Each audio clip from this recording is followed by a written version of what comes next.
What's up, everybody? Jordan here from Attack on Anime. Cameron. Here to give you that Naruto Itachi arc part 2, Light and Darkness. So, this episode once again was lit because not only is it Itachi, but we see his origin. We see the true genius Itachi really was. Itachi graduated from the academy in 1 year. Crazy. Who does that? The Jonin teacher went in there and said that I've never seen a student like this before. This is a man in a boy's body, basically.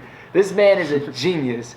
He's mastering the fireball jutsu in one try. His father taught him the hand seal, like probably not even 30 seconds went by and he's just already mastering the fireball jutsu. I think it took Sasuke like a ton of times to do it. He couldn't get it right at first, and Sasuke is still regarded as a genius. And Itachi did it right on his first try, so I guess that makes Itachi a super genius. Also, mastering the shadow clone jutsu was just because at that part I really liked that part, because when he got hit, I thought he just took a hit, because I was like, okay, if you hit Itachi, it's because Itachi let you hit him. Exactly. So the fact that he got hit, I thought he was just trying to get the bullies in trouble so he could be like, oh, I don't need to fight these guys, let me just get them in trouble. But then his body just disappears and everybody's just like, that was a clone? And I'm just like, bro, you're 6 years old and you already mastered the shadow clone. Not even Naruto can do that. No. Like, I just thought that was too crazy. He beats up a bunch of upperclassmen and they get all mad at him, and I'm just like, dude, Itachi was a boss at 6 years old.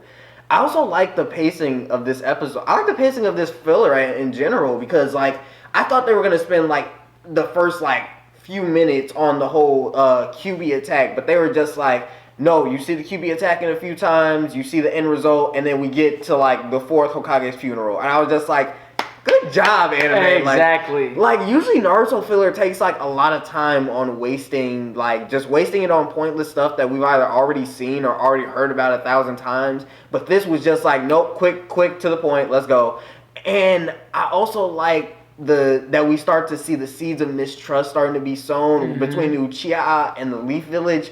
Because when they get relocated, Itachi's dad was just like, okay, no, we need to stay calm. We're not going to do anything. We're not going to fight them. We're not going to start another war.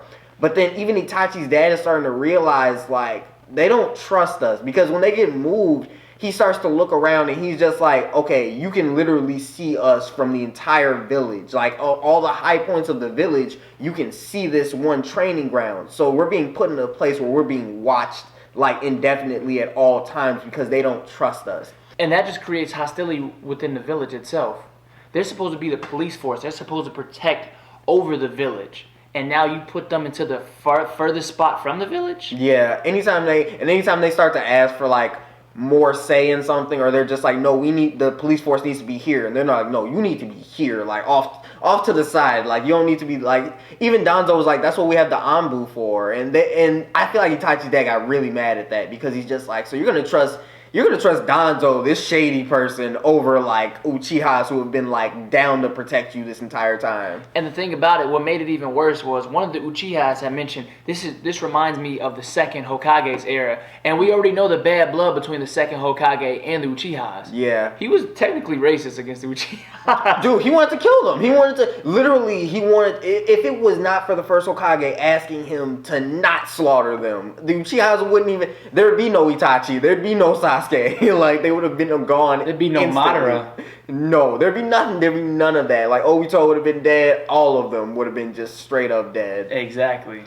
But yeah, guys, and we also get our first glimpse of Shisui in this episode.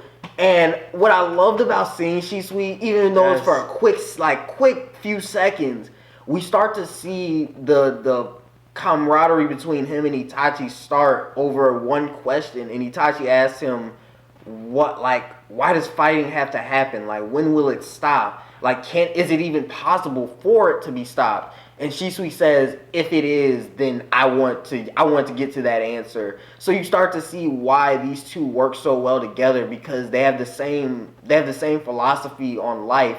And this whole thing is Itachi's perspective on life and death. He's trying to figure out the questions about what is life, what is death, why is there fighting, why is there war.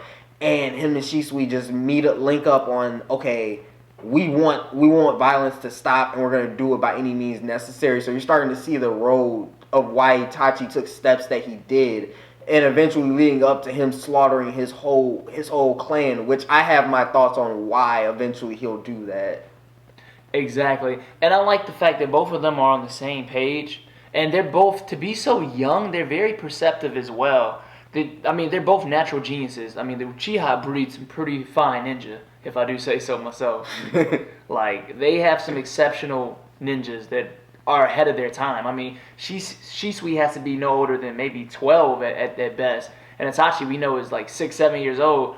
And to be so young and to be so caring, it kind of reminds me like they're carrying on that will of fire from the first, because the first didn't really like war either. He didn't really like to fight unless he had to.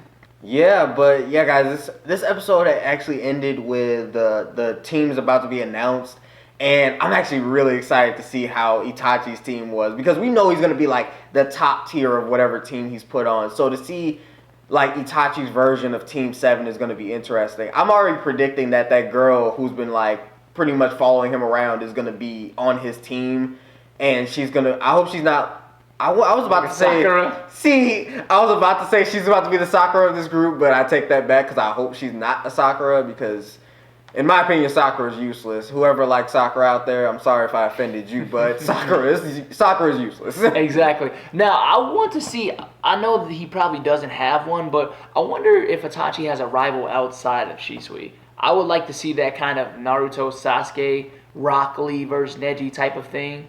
But there's no one that could probably match him, though, because he's so, like, ahead of his class. Yeah, I thought that one kid who was about to try to go lead those other groups to go fight him, the one kid who got real jealous of him, I thought he was going to be, like, Itachi's rival, but then once I saw him literally get flipped over and done, I was just like, no, yeah, you're not going to be the rival. No, not at all. Itachi needs somebody like, I don't even know who could rival Itachi, honestly. Yeah. Maybe Kakashi at that age, and still that's a stretch. Oh, that'd be cool to see, like, them do, like, a little sparring match, like Kakashi versus Itachi. That'd be fan service at that point, but it'd still be cool to see. Because at that age, they're probably damn near, like, the same person at that point. They're both natural geniuses. Pretty much. It just seems like Kakashi's more colder, because at that point, he had already killed Rin and just lost Obito. So he's seen, like, Kakashi's a little bit more hardened, and Itachi's not at that point yet, but I feel like if he was to, like, fight someone like Kakashi, he would start to get that hardened. I just want to see when Itachi has that revelation moment where he's just like, I'm at my lowest point, and then his Sharingan awakes. I can't wait to see Itachi's Sharingan awake. But yeah, guys, can't wait to see next week when we see Itachi's team, who he's going to be teamed up with. And it's funny because he's going to be teamed up with, like, upperclassmen, so it's going to be people who are, like, way older than him. So he's going to be, like, the odd man out at first, and he's going to be proving himself, obviously. He's going to outshine everybody. Exactly. And I just want to see more Shisui, honestly. I love him as a character. Shisui is so boss to me. I can't wait to see their friendship develop. I can't wait to hear their conversations. I feel like their conversations are going to be, like, they're really, like, deep and, like, meaningful ones. So I can't wait to analyze those. Yeah, guys. But yeah, that's been our review on the part 2 of the Itachi filler arc. And I've never been excited for a Naruto filler. Yes. Right now, I'm excited for a Naruto filler. Definitely. Like, it's just too good. The pacing is excellent. They don't waste time on stuff we've already seen, and we're getting to the core of who Itachi really was. Because up until now, he was always that mysterious person that we didn't know much about. We got little hints and inklings towards it, but now we're getting, like, the full origin of Itachi. And right now, as the second episode, I'm loving it so far. I honestly didn't think I could like Itachi more, but I love him right now. My favorite character in the whole series. He's always been, and even more so now. Itachi season.